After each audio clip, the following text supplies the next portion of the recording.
5, Atomic Structure, Lecture D. Today we're going to start talking about nuclear chemistry. So the first thing we need to talk about, so when we look at the periodic table, we said earlier that the ratio of protons to neutrons to be stable would be 1 to 1. And the farther away you get from that 1 to 1 ratio, the more unstable it is. And that in the nucleus, you're trying to hold all of these positive protons together, but like charges repel, so it takes a lot of energy to try to hold them in there. When we get larger nuclei, they tend to be more radioactive because it's harder to hold all of those pieces in there together. If we look at the periodic table, we had said that the masses were a weighted average. But as you go through and you get to the larger particles, so you get over 83, here's polonium, his mass is in parentheses. So is astatine and radon. They're in parentheses because they don't have stable isotopes. We can't get a percentage of which isotopes there are in nature because they fall apart so quickly. So because they can't get good numbers, they just kind of get average numbers. So 83, anything bigger than 83, here you have 84 and over, they're radioactive, their masses are in parentheses. Notice that here in the middle, technetium also, mass in parentheses, they would also be radioactive. Anything on reference table N are radioisotopes. These are isotopes that are radioactive. So for example, carbon, small, its atomic number is 6, so that's way less than 83, normally stable. Carbon-14, however, is a radioactive isotope. So it is an isotope of carbon that is radioactive. The three big particles for radioactive emissions would be alpha, beta, gamma. So the first three letters of the Greek alphabet, alpha, beta, gamma. Alpha, you're going to write it as an alpha particle or as the helium nucleus, so mass of 4, charge of +2. This means that it's made of 2 protons and 2 neutrons. That's how it gets a +2 positive charge, but a mass of 4 altogether. It's a helium nucleus. It's the heaviest one, and we can stop this stuff. We can just wrap something that's spitting out alpha particles in paper. The paper itself will stop it. Your skin will stop alpha particles. So this one isn't as dangerous. Beta particles, however, so you have a beta symbol, and a lot of times you put a beta negative there, or something that is a high-speed electron. Mass of 0, charge of -1, high-speed electron. So he is a high-speed electron, and he is moving faster. So he's small, charge of -1. And we can stop this with metal. So aluminum foil or thicker metal will stop beta particles. It can get through your skin. Beta particles are more damaging to us. They can get through your skin and harm your body tissues. But we can block them with aluminum foil or other metals. Gamma radiation, on the other hand, so a gamma, no mass, no charge. It is not a particle. It is energy. All things that are radioactive give off the gamma radiation, and this stuff can only be stopped with lead or 3 feet of concrete. This is the really damaging stuff. When something is radioactive, it's not necessarily the alpha particles or the beta particles that are harming you. It's this gamma radiation that can go through and really damage the tissue. So when you get an X-ray and they drape you with the lead sheets, it's to stop the radiation from getting inside of your body. It goes back to Ernest Rutherford, his gold foil experiment. After he figured out that atoms were mostly empty space, he continued to study these radioactive materials and did more experiments with them to try to figure out exactly what they were. So he used a lot of electromagnetic fields, which will build up charges, and we know that opposite charges attract and like charges repel. So this green beam is getting pulled towards the negative plate, so we know the green beam must have a positive charge. And then, of course, this red one must be neutral. in the materials that Rutherford was using, he then identified these pieces that were getting separated, and the negative ones were his beta particles, and the positive ones are the alpha particles, and the ones that were going straight through were the gamma rays. You can also, in other cases, the ones that are going straight through could also be neutrons because they also do not have a charge to be attracted to one side or the other. In Rutherford's work, it was gamma rays. So let's go back to table N, pull it out, and I will explain to you what's on there and what decay mode means. So in reference table N, we have selected isotopes. So you already know that these are all things that are radioactive. They have this column here that's half-life, which we're going to talk about in Lecture E. So half-life for Lecture E, talked about half-life in earth science. The next column says decay mode. So the particle emitted during radioactivity is called the decay mode. And the way this works is if I have carbon-14, so carbon, mass of 14, the atomic number for carbon is 6. You probably have that memorized now. This carbon-14 is naturally radioactive, so it spits out a particle. What particle does it spit out? It spits out a beta particle. So if I go to table O, I'm going to use this notation here with the E for my beta particle, and I'm going to include those numbers, just like I have the numbers on my carbon. So my beta particle that it's spitting out, so that's the beta particle, which the decay mode right here is telling me that's the beta particle. I can figure out what the carbon's going to turn into. This top number is 14. On the left-hand side of the arrow, so this is kind of like balancing equations, I have 14 for that top number. On the right side of the arrow, I have 0 plus blank. So the top number over here must be 14 as well.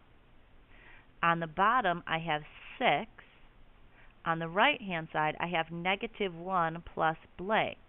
So what plus negative 1 gives me 6? 7. Now all I need is my periodic table. Element number 7 is nitrogen, so the symbol that I'm going to use is N. So when carbon-14 decays, it gives off a beta particle and turns into nitrogen. So that's the first type of nuclear reaction you need to memorize. Natural transmutation. There are going to be 4 nuclear reactions that you need to memorize. They all give off large quantities of energy because a very small amount of mass is getting converted into energy. So that E equals mc squared equation way back from our introduction unit is coming back, and this is where it happens. Transmutation means we're turning one element into a new element. Natural transmutation means it happens all on its own. So here's an example. Uranium-238 turns into thorium because we have 234 and 4 and 92, 90 plus 2. All of our numbers add up. Uranium turns into thorium-234 by giving off an alpha particle. This is natural transmutation. There is only one reactant. One thing on the left, natural transmutation. One thing on the left, natural transmutation. Memorize it. If we have to shoot a particle in to get it to turn into something else, then we call it artificial transmutation. So if you have 2 reactants, sometimes you'll get 2 products, sometimes you'll only get 1, but the key here is 2 reactants.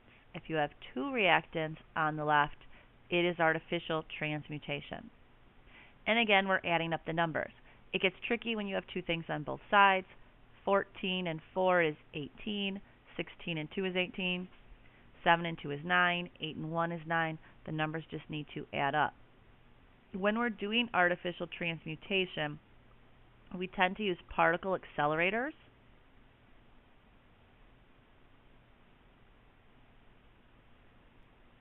I know that's spelled wrong, so those of you with better spelling can put it in your notes correctly.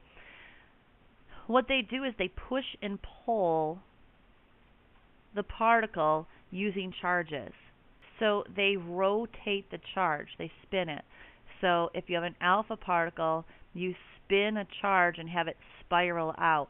When it's positive charge near your alpha particle, it's going to push your particle because like charges repel. And when there's a negative charge near it, it's going to pull your alpha particle because opposite charges attract. And by rotating that faster and faster, they can push the particle faster and faster and faster until it reaches extremely high speeds. You need extremely high speeds for these particles to smash into the nucleus of your target atom. It's very hard for them to get past the electrons that are moving around the outside. They call that the shielding effect, where you have all of these electrons shielding your positive nucleus in the middle. We need to get these particles going fast enough to get past that shielding effect to break the nucleus in the middle. In this case, it's severing the nucleus, it's breaking it, it's splitting it in half.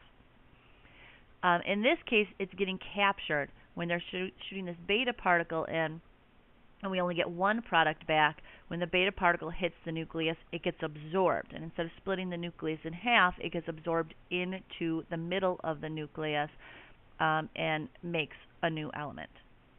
Fission is exactly like what it sounds like. So we talked about fissures in earth science, which are cracks or splits in the crust. This is going to be a large nuclei that gets split or cracked into two or more pieces. Specifically, fission that we're going to talk about is uranium being split in half by a neutron. So the first thing we have to see here is that a neutron is neutral. We can't use a particle accelerator to propel it. They have to use a little mini nuclear reaction to get this started. So it's really expensive to start a nuclear reaction in the first place using fission, because you need to make a little tiny nuclear bomb. Basically, they make a little hydrogen bomb, and it spits out this high-speed neutron.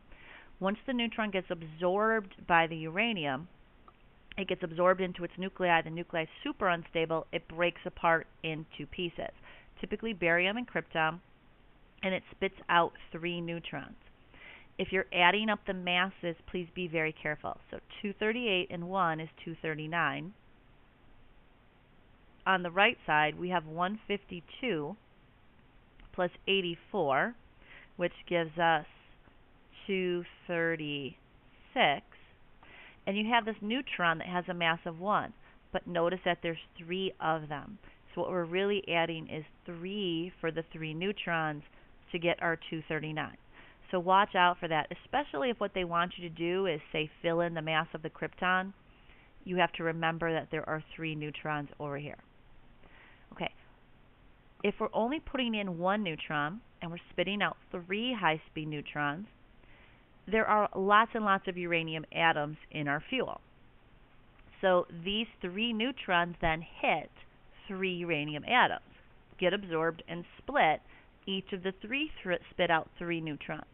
That gives you 9. Those 9 are going to hit nuclei and each spit out 3. That gives you 27, and so on and so forth.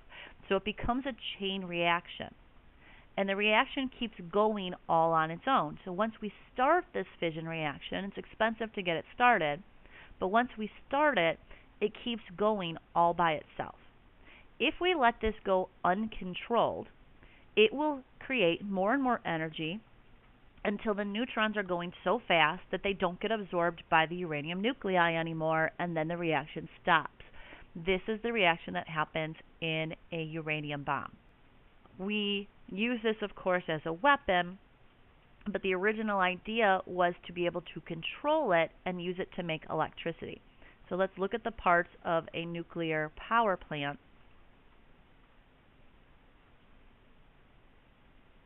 And briefly, let's discuss how a power plant works. So when we make electricity, we have some kind of fuel that produces a lot of heat, which turns water, so our coolant is typically water, into steam. That steam goes past turbines. So we have these huge turbines spin and it produces electricity. Then the water can just recondense and be reused again. Okay, so you have this container where you're burning your fuel. Typically we burn coal or fuel oil. Uranium in a power plant uses a lot less fuel. So in the long run, it's very, very cheap to make the electricity, and the volume of waste product that you have left over is very small, and you don't have to worry about air pollution because we're not burning things in the normal way and putting particulates or CO2 or any of the other nitrates and oxides and sulfides into the air that are typically associated with a coal burning power plant. So how do they control this nuclear reaction? Well, the first thing you need are your fuel rods. The fuel rods in here are red. Those are going to be your uranium. And they leave gaps in between, and in between the gaps they put in these control rods. The control rods are made of cadmium or boron, and they're special because they have the ability to absorb neutrons. So if this reaction is a chain reaction and it goes faster and faster because the neutrons are shooting in, if we can take some of those neutrons out, we can control how fast or slow the reaction goes. So they drop these control rods higher or lower, and that will speed up or slow down the reaction. The farther the control rods are in between the fuel rods, the more neutrons they absorb and the slower the reaction goes. They never let the reaction completely stop once it starts unless they need to inspect or check or change the fuel rods because it's so expensive to get the thing started in the first place. If there's an emergency, these control rods should drop completely in between the fuel rods and absorb all of the neutrons and stop the reaction. The neutrons in here can get so fast that they go right past the nuclei and don't get absorbed. That would also start to stop the reaction.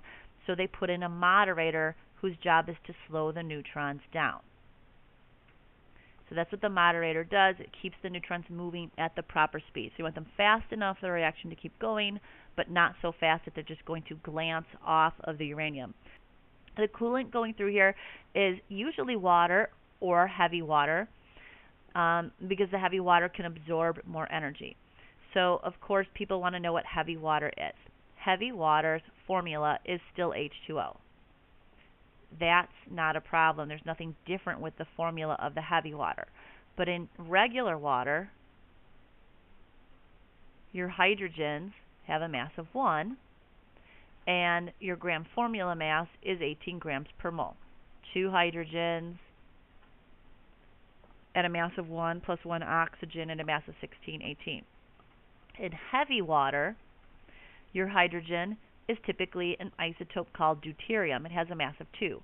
So if I have 2 hydrogens with a mass of 2, that's 4 plus my 16. That gives me a formula mass of 20 grams per mole. So it's heavy compared to regular water, and it can absorb more energy. Nuclear power plants, as we start to get lower in our fossil fuels, are going to become more prevalent. So you should know the pros and cons of them, and we will talk about this more detailed in class instead of listening to me talk about it here on the lecture. But pros of nuclear power plants: they use small amounts of fuel, they make a lot of electricity, the electricity is very cheap, and it's very efficient. The cons of nuclear power plants are the radioactive waste problems. You have the dangers of a meltdown. If a coal power plant burns, it's bad for the air pollution, but it's a temporary type of situation. If a nuclear power plant has issues, now you have a long-term, large-scale problem. So fission looked like it was going to be the answer for cheap electricity and the fuel problems, but the storage problems with the radioactive waste when you're done has made it more of a problem than people thought it was going to be. What currently looks more promising as an alternate power source that would have fewer problems is fusion. So fusion is the 4th type of nuclear reaction you need to memorize, and that's 2 small atoms being joined together. This is what's happening in the sun. It is typically 2 hydrogens producing a helium. When they talk about fusion, this is what you're looking for. Sometimes you will see a fusion reaction like this, where I have deuterium, so the hydrogen isotope that has a mass of 2, and tritium, which is a hydrogen isotope with a mass of 3, turning into helium and having an extra neutron. You will sometimes see the fusion equation as just 2 deuteriums turning into a helium. It's difficult to do. Remember, hydrogens have this proton, and the isotopes will have a neutron in the middle, and they have this cloud of this electron zipping around the outside. So if you have 2 of these things, and now you want to push them together and get those protons in the middle to fuse, you have to get the 2 electrons past each other, and like charges repel. So now you need enough energy to get the 2 orbitals to overlap, and then once you get them to overlap, if you can get this to happen, enough energy, remember, think of pushing 2 magnets together, their north poles past each other together. Now you have to get the 2 protons, the 2 nuclei, to smush together and not just overlap, but actually be pushed tight enough together so that they fuse into one piece. It takes extreme amounts of energy to get this to happen in the first place. Once we get it to happen, it should produce huge quantities of heat. So the energy input in the first place will more than be made up for, and once it gets started, it should be continuous as long as you keep adding hydrogen fuel to it. It should make enough of its own heat to keep the reaction going. We have to get the reaction started in the first place. Okay? The other thing that happens is if you have these extreme heats, what kind of container do you put this stuff in? So you have to have some kind of container that can withstand the heat of basically the sun. And so they're not using a material, they're not using matter, they are actually trying to use electromagnetic energy to make an electromagnetic bottle, they call it, to contain it inside of, so that the material itself doesn't melt. They actually are getting closer. I used to think I would never see fusion power plants in my lifetime, maybe my children's, but not mine. But there is a multinational organization who is making large amounts of progress on this. So ITER, if you want to know more about it, you can go to iter.org. Eventually they would become really cheap, and your only byproducts then are helium, which is an inert noble gas, and some neutrons. Not a problem with storing or disposing of this stuff. And your raw materials are the most abundant element in the universe, so that shouldn't be a problem either of running out of them. To wrap it up, you need to memorize those 4 types of nuclear reactions.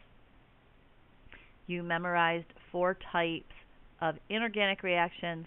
Memorize the 4 nuclear ones. There's natural transmutation, 1 reactant turning into a new element.